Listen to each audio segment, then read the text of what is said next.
of Singapore. Yes.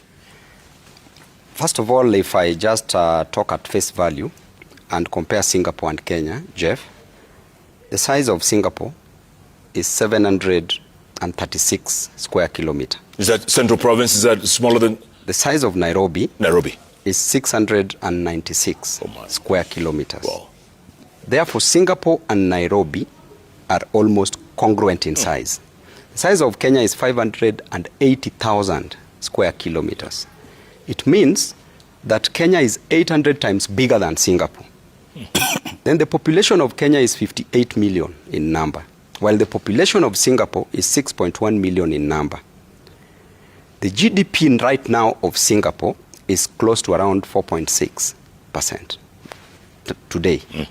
And the GDP of Kenya is approximately around between that 4 and 5%. Therefore, it means that how else will the 58 million Kenyans fit in Singapore, which is a smaller country in terms of size? Jeff, there is no need of the state, of the government, of the president talking about Singapore if we have a blueprint in Kenya. For 40 years when KANU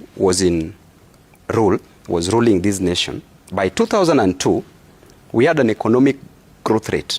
Actually, I'm talking about the economic growth rate, not the GDP. Of Singapore is 4.6 and of Kenya is around 5%. The economic growth rate of Kenya as at 2002 was at 2%. Then when Kibaki took over, the economic growth rate shot to 7%. 7.1, I remember. Yes. 7%. Yes. Then in 2008, Kibaki came up with a blueprint and called it the Vision 2030. We don't need to go to Singapore. I want us to focus here. The Vision 2030, having come up, the projection was that by the year 2013, it ought to have had a two-digit number, which was approximately 10%. And by the year 2030, it ought to have maintained that 10% and even more. With the blueprint that we have, we had three pillars. The economic pillar, that was comprising of tourism, that we were to market our nation, and we were to come up with proper infrastructure and proper hotel industry to attract tourism in our nation. Yep. We were to talk about manufacturing, that we invest more in manufacturing, in construction industry, in the service industry, which we have the banking and the insurance industry. We were also supposed to talk about the micro, that is retail and wholesale, micro and small, medium enterprises. That is the Juakali sector, and were to be financed through cooperatives and SACCOs. Very simple, Jeff. Then we had the economic sector, then we had the social sector. The social pillar was supposed to take care of education, providing quality and affordable education, if possible free, because there was free primary education. Then in addition to that, healthcare, primary healthcare, affordable and of great quality.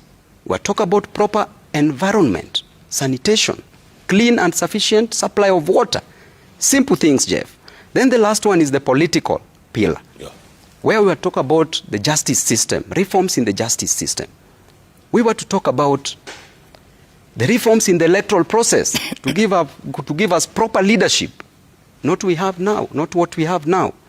We were to talk about the management of the political parties so that we don't have the problems we are experiencing with my brother Ndindi Nyoro today. Yep.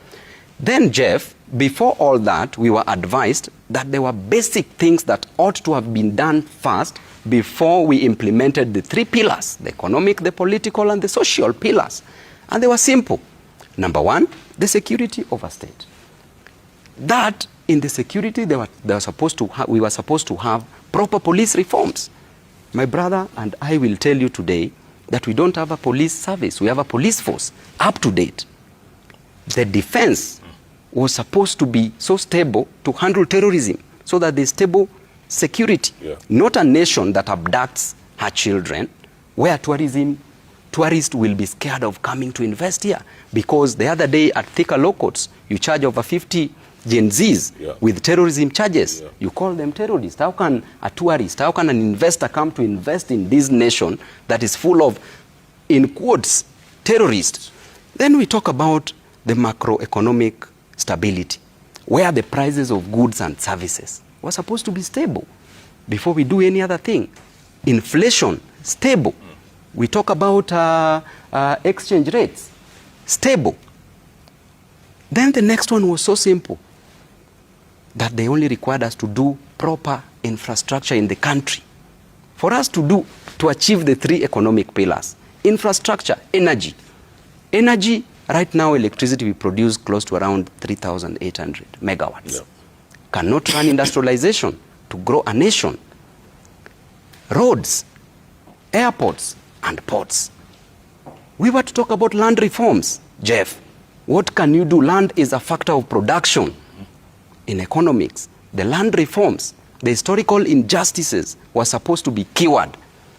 Look at a situation where a case involving dinner management versus the county government of Mombasa, where a parcel of land was sold to a person X, was given to the former President Moi. Then former President Moi sold it to a person X. A person X sold it to dinner management, a company.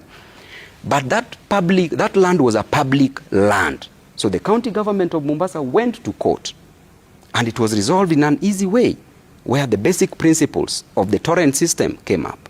The mirror principle, the curtain principle, the insurable principle. They came out clearly. We needed to solve such issues. We needed to talk about what my brother has talked about, the human capital development, matter skills. We train our people in matter skills so that we can have better masons.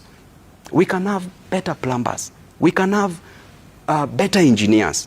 Training of people properly to achieve this. But Jeff, we run away from all that.